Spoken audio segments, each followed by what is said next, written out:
Hello dear students, आप सबका एक बार फिर से रस्तोगी ऑनलाइन कोचिंग क्लासेज में स्वागत है। फ्रेंड्स, मेरा नाम अंकुश पांडे है। मैं इस चैनल पर आप सबको बोर्ड एग्जामिनेशन 2020 और 21 के एग्ज़ाम से रिलेटेड जितने भी इम्पॉर्टेंट लेसन्स और important question answer, central idea, explanation है, वो सब आपको इस चैनल पर सीरियल वाइज मिलेगा।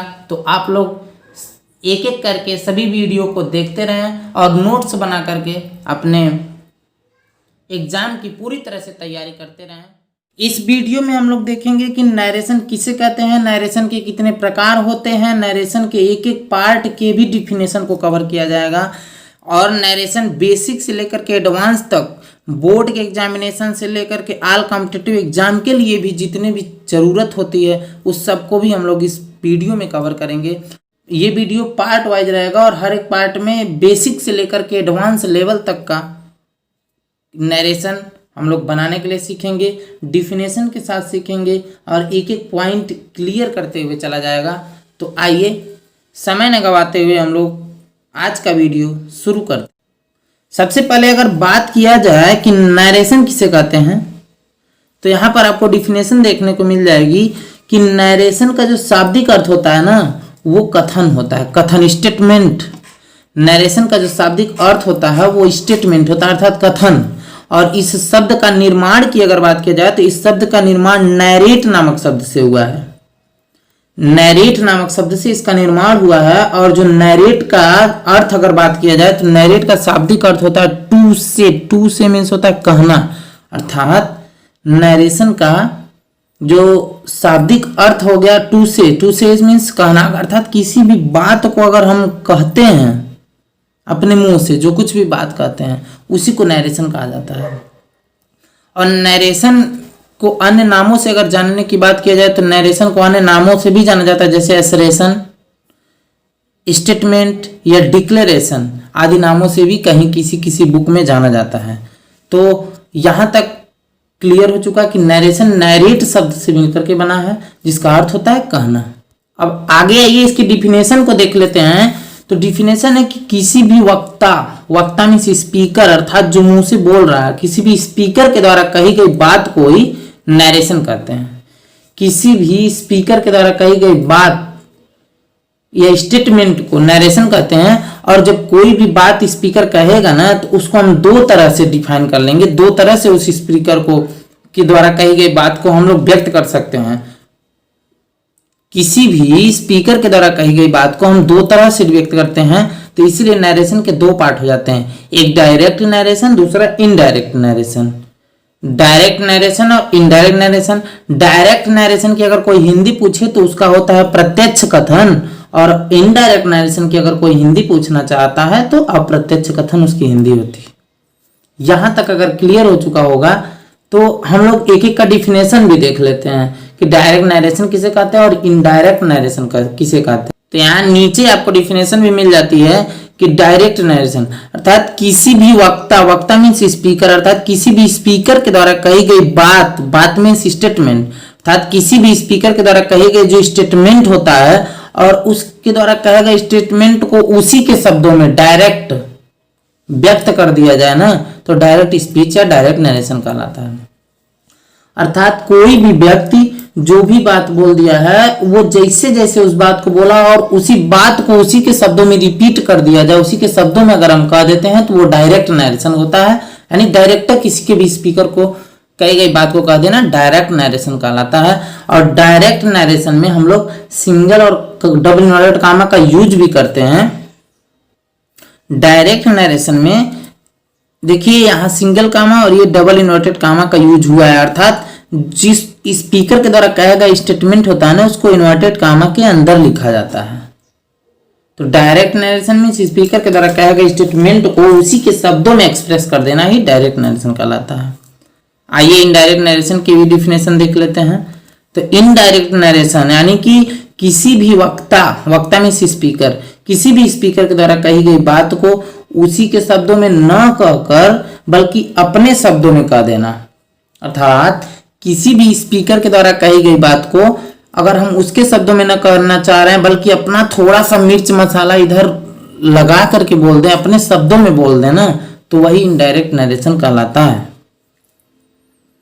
और इनडायरेक्ट नरेशन या इनडायरेक्ट स्पीच वही कहलाता है। स्पीकर के द्वारा कहेगा स्टेटमेंट को सिर्फ उसी के शब्दों में व्यक्त किया गया तो वो डायरेक्ट हुआ, और अगर अपने शब्दों में एक्सप्रेस कर दिए तो इनडायरेक्ट नरेशन होता है। यहाँ देखिए इसका एग्जाम्पल भी है कि Ram said that he was very busy and that day. यहाँ देखिए कि इनडायरेक्ट नरेशन में न तो सिंगल कामा का यूज हुआ है न तो डबल इनवर्टेड कामा का यूज हुआ है, यानी कि इनडायरेक्ट नरेशन में सिंगल और डबल इनवर्टेड कामा को हटा दिया जाता है। यहां तक अगर आपको क्लियर हुआ तो नीचे है कि डायरेक्ट नरेशन के दो भाग भी होते हैं। डायरेक्ट नरेशन के दो पार्ट होते हैं, पहले को बोला जाता है रिपोर्टिंग स्पीच और दूसरे भाग को रिपोर्टेड स्पीच बोला जाता है। यानी कि डायरेक्ट नरेशन के दो पार्ट होते हैं, जिसमें एक को रिपोर्टिंग स्पीच और दूसरे को रिपोर्टेड स्पीच कहा जाता है। जैसे बात किया जाए एग्जाम्पल की, तो यहाँ he said I am very hungry. तो यहाँ देखिए सिंगल कामा के पहले की जो चीज है, जो भी पार्ट है, इट मीन्स जो डबल इनवर्टेड कामा के बाहर वाला पार्ट होता है उसको हम लोग रिपोर्टिंग स्पीच कहते हैं। और जो पार्ट डायरेक्ट नरेशन का, वह पार्ट जो डबल इनवर्टेड कामा के अंदर रहता है, डायरेक्ट स्पीच या डायरेक्ट नरेशन का वह पार्ट जो डबल इनवर्टेड कामा के अंदर लिखा होता है उसको रिपोर्टेड स्पीच कहा जाता है। तो यहाँ पर आपको क्लियर हो चुका होगा कि reporting speech means double inverted comma के बाहर वाला पार्ट और reported speech means double inverted comma के अंदर वाला पार्ट। ये भी क्लियर हो तो आगे आइए देखते हैं। यहाँ देखिए मैं आपसे बात किया था कि पूरी डिफिनेशन के साथ देखा जाएगा, तो आइए रिपोर्टिंग स्पीच और रिपोर्टेड स्पीच की डिफिनेशन भी देख लेते हैं। तो रिपोर्टिंग स्पीच मीन्स कि डायरेक्ट स्पीच का वह भाग जो इन्वर्टेड कामा के बाहर रहता है, अर्थात डायरेक्ट स्पीच का वह पार्ट जो इन्वर्टेड कामा के बाहर होता है ना, उसे रिपोर्टिंग स्पीच कहते हैं। उसी को रिपोर्टिंग स्पीच कहते हैं। और रिपोर्टिंग स्पीच में जो भी वर्ब प्रयोग की जाएगी ना, उसी को रिपोर्टिंग वर्ब कहा जाता है। वह वर्ब जो रिपोर्टिंग स्पीच में यूज की जाती है उसी को रिपोर्टिंग वर्ब कहा जाता है। अगर उसमें प्रयोग की गई वर्ब को रिपोर्टिंग वर्ब कहते हैं तो उसमें प्रयोग किए गए सब्जेक्ट को क्या कहेंगे? तो उसमें प्रयोग किए सब्जेक्ट को रिपोर्टर एवं ऑब्जेक्ट जो उसमें यूज हुआ जाता है ना, उसको object of the reporting verb कहा जाता है। इट मीन्स रिपोर्टिंग वर्ब वो होता है जो डबल इन्वर्टेड कामा के बाहर का भाग होता है, और उसमें जो यूज किया गया वर्ब होता है उसको रिपोर्टिंग वर्ब कहते हैं, और उसके सब्जेक्ट को रिपोर्टर एवं उसके ऑब्जेक्ट को object of the reporting verb कहा जाता है। Is that clear? यस। तो नेक्स्ट देखिए, फिर आगे है कि रिपोर्टेड स्पीच की डिफिनेशन क्या होगी। तो reported speech it means direct narration का वह पार्ट जो इन्वर्टेड कामा के अंदर होता है ना, उसे रिपोर्टेड स्पीच कहते हैं। और रिपोर्टेड स्पीच के वर्ब को verb of the reported speech कहा जाता है। रिपोर्टेड स्पीच वाली जो वर्ब होती है ना, उसको verb of the reported speech कहा जाता है। और जब टेंस वगैरह चेंज करना रहता है तो हम लोग इसी वर्ब को चेंज करते हैं। तो यहां तक देखिए सबकी डिफिनेशन हो चुकी है। एक बार अगर शार्ट में ग्लिम्स इसका देखना चाहिए तो थोड़ा और आगे चल के देखते हैं कि क्या है रिपोर्टिंग स्पीच, क्या रिपोर्टेड स्पीच है, एक ही जगह देख लिया जाए उसको। यहां देखिए अब आपकी स्क्रीन पर दिख रहा होगा एक ही बार, जैसे एक एग्जाम्पल है कि Ram said to Shyam I help you. इसमें बात किया जाए तो देखिए इन्वर्टेड कामा के जो अंदर वाला पार्ट है उसको रिपोर्टेड स्पीच कहते हैं, और इन्वर्टेड कामा के जो बाहर का पार्ट है उसको रिपोर्टिंग स्पीच कहते हैं। रिपोर्टिंग स्पीच की जो सब्जेक्ट है उसको subject of the reporting speech कहा जाता है, और इसमें जो वर्ब यूज होती है उसको रिपोर्टिंग वर्ब कहते हैं, और इसमें जो ऑब्जेक्ट यूज होता है उसको object of the reporting speech कहा जाता है। यहां तक अगर क्लियर हुआ तो थोड़ा और डिटेल में बात किया जाए तो देखिए जो रिपोर्टिंग स्पीच का सब्जेक्ट होता है उसी को रिपोर्टर भी कहते हैं, क्योंकि यही बोलता है, मुंह से यही बात करता है। देखिए राम सेड टू श्याम, राम कहा श्याम से, तो जो कहा ना उसी को रिपोर्टर बोलते हैं। और जो बोलता है उसको स्पीकर भी बोलते हैं, स्पीकर के नाम से भी जाना जाता है इसको। और अगर हिंदी की बात किया जाए इसके, तो इसकी हिंदी वक्ता होती है। वक्ता मीन्स का बोलने वाला स्पीकर। वही हाल यहाँ भी है कि ऑब्जेक्ट को सुनना पड़ता है, अर्थात जो भी रिपोर्टर बात कहा है ना उसको ये सुनता है, इसलिए इसका नाम लिसनर भी कहा जाता है, श्रोता। ऑडियंस भी कह दिया जाता है, कभी ज्यादा लोग सुनने वाले होते हैं, एक वक्ता कोई बोलता है स्पीकर तो एक से ज्यादा लोग भी सुनते हैं, तो इसलिए इसको ऑडियंस भी बोल दिया जाता है। और कहीं कहीं ऑब्जेक्ट को श्रोता इसकी हिंदी होती है वो भी बोला जाता है। और अगर बात आप करेंगे रिपोर्टेड स्पीच की, तो रिपोर्टेड स्पीच इनवर्टेड कामा के अंदर का पार्ट होता है। इसमें एक सब्जेक्ट, वर्ब और ऑब्जेक्ट वगैरह बहुत सी चीजें होती हैं जिसको हम लोग चेंज करके बनाते हैं। एक बात और भी जान लेना जरूरी है कि रिपोर्टिंग वर्ब जो होती है ना उस सेंटेंस की कभी कभी स्टार्टिंग में ही हो जाती है, कभी कभी अंत में होती है और कभी कभी मिडिल में, बीच में होती है। तो इस बात को जानना जरूरी है कि रिपोर्टिंग वर्ब कहीं भी हो उसको हम लोग सेंटेंस इनडायरेक्ट बनाते समय रिपोर्टिंग वर्ब को शुरू में लिखा जाता है।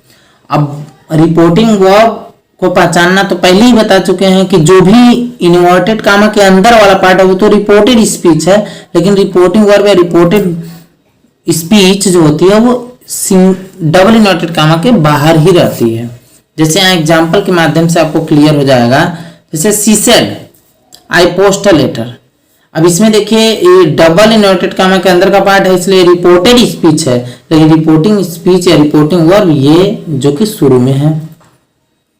Let's go for a walk Sohan said. अब ये देखिए इन्वर्टेड कामा के अंदर का पार्ट है इसलिए ये आपका रिपोर्टेड स्पीच है, लेकिन रिपोर्टिंग स्पीच इस अंत में है, बाद में है। नेक्स्ट एग्जांपल भी है, Mohan is always ready to help you she said to me because you are my best friend. यहां रिपोर्टिंग वर्ब की बात किया जाएगा तो ये रिपोर्टिंग ऑफ सेंटेंस के बीच में है और जो भी डबल इन्वर्टेड कामा के अंदर का पार्ट है वो ये दोनों है। तो रिपोर्टिंग स्पीच बीच में भी आ सकती है, लास्ट में भी आ सकती है और सेंटेंस के स्टार्टिंग में भी आ सकती है। तो कुछ भी हो, कहीं भी हो, हम लोग इस वीडियो के माध्यम से नोट्स बनाएंगे, देखेंगे और आप लोग क्लियर करेंगे। तो आइए अब नेक्स्ट वीडियो में हम लोग पार्ट 2 में डायरेक्ट से इनडायरेक्ट में बदलने के क्या क्या रूल हो सकते हैं उसको देखेंगे। इस वीडियो में सिर्फ नरेशन का इंट्रोडक्शन तक आप सीखें और आगे नरेशन से अगर डायरेक्ट से इनडायरेक्ट चेंज करना चाहते हैं तो नेक्स्ट वीडियो को जरूर देखें। पार्ट